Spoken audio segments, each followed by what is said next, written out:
Alright, so things are really progressing here in part 3 of the pond build. We're going to be laying the concrete collar today. I've got everything set up behind me. The last few days I've finished digging out, building the wooden collar around the outside and laying in the rebar.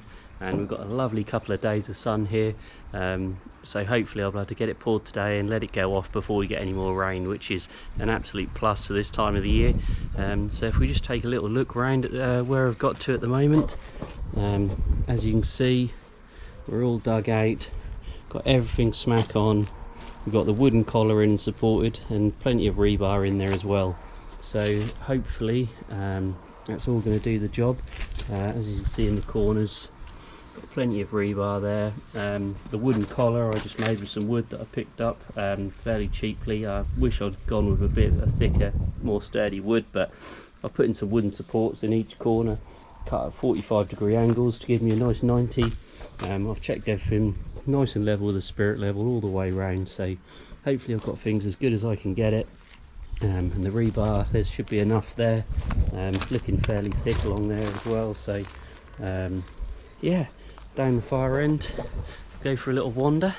This is about the only place I can really have the cement mixer set up. I got this an absolute bargain because I was driving back from a fishing session the other week, and just on the side of the road at one of the roundabouts that I came past was this cement mixer. It's a beat up old thing, but had a sign next to it saying free, fully working. So got it back, given it a go, and it seems to work. And I mean, I'm only pouring a little bit of concrete, so it's very beat up, but I'm sure it's going to do the job. So there's the beast itself, an old Clark's cement mixer. But yeah, I've got plenty more cement inside. I've just brought out a few bags to start with. I've got all the ballast there, so yeah, fingers crossed it's going to go well. It's the first time I've poured this amount before, so I'm on my own as well, so it's going to be plenty of lugging around. It's going to be a hard old day, but we're going to get there. We're going to get this pond built, no matter how hard it is. So yeah, fingers crossed we'll fire this thing up, and I'll catch up with you in a little while once we've done a little bit of it. Alright, so we've got the cement mixer churning away behind us. We've done the top section so far, working our way down. Not going too badly so far. The old cement mix is keeping up lovely.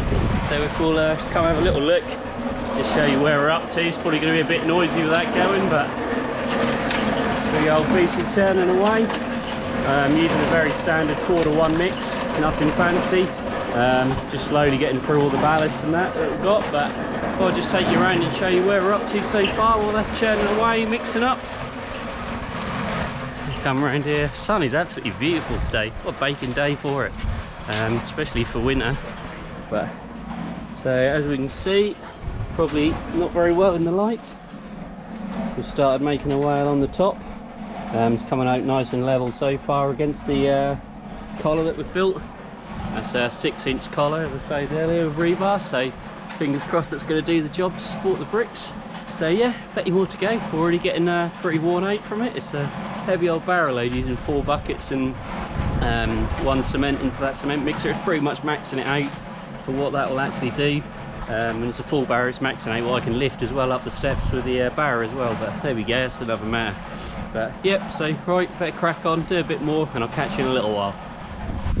Alright, so we're all done. I am absolutely spent after that. That has really took it out of me. I really wasn't expecting it to be that hard, but we got through a couple of tons worth of ballast and a load of cement as well, but we're there. It was pretty good, not bad finish on it. I'll spin you around and show you it in a minute. I think it's going to be more than good enough for laying blocks on. I had to do a little bit more reinforcement on the wooden collar as I went around, just to keep it as straight as I could. But yeah, I think it's all gone pretty well. So I'll spin you around and show you, and then I'll just talk a little bit about how I got to where I am currently. So there we go. As you can see, got a nice concrete collar the whole way around.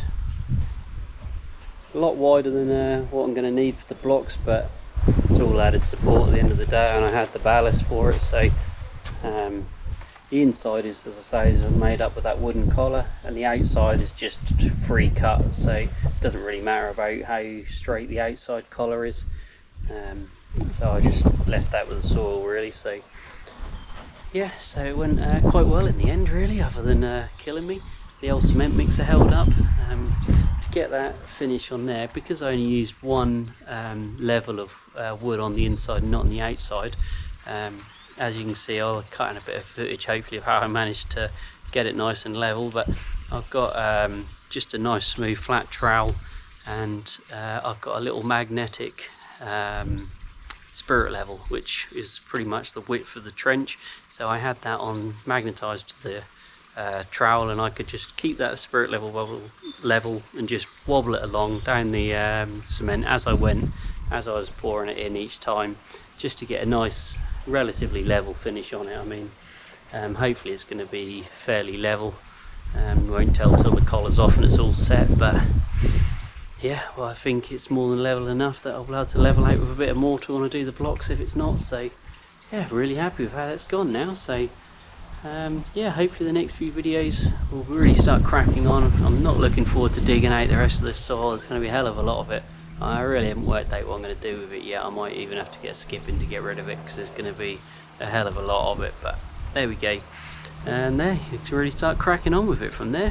Hopefully going to find some filter before long and go and pick that up. There's still a few about online, so I'll get one of those Nexuses second hand, hopefully, and get it in, and then we can work out the pipe work after that. So yeah, thanks for watching. Hopefully this has been a bit enjoyable for you, and a little insight how to pour a concrete collar. I'm no builder by trade, as you can well tell by the finish, but we'll get the job done in the end, and it'll all work out fine, hopefully. So yeah, thanks for watching. Please like and subscribe, and I'll catch you in the next part.